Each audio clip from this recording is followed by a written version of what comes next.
It does happen usually after a crash or a major incident that you start to get folks from outside the agency looking at the practices of the FAA and how they work with manufacturers.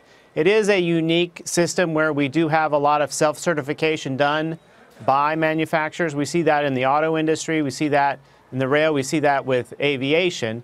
And a lot of times folks say, aren't the regulators getting a little too close with the manufacturers? But when it comes to aviation, it's clearly a system that has worked, where over the past 10 years, commercial aviation has flown approximately 100 million flights, and we've had one fatality. So obviously the FAA is doing something right, but obviously we have some questions that we need to have answered.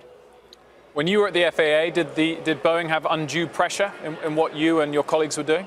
No, I don't think so. I think where the FAA gets into trouble is when you have longtime federal employees working in the same office with the same counterparts in a company like Boeing.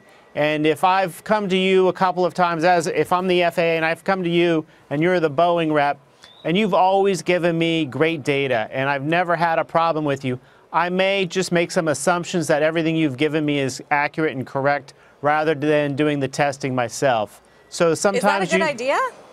Well, of course it's not. You have an over-reliance, but it's personal relationships that get the FAA and manufacturers into trouble.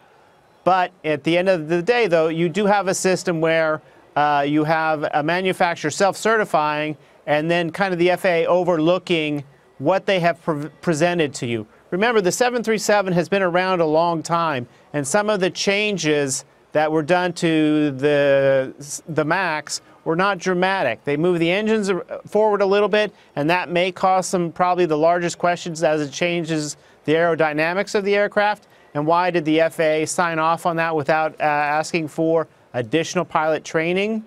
But you can also argue the other side is pilot training is, fundamental for anybody who's flying the 737.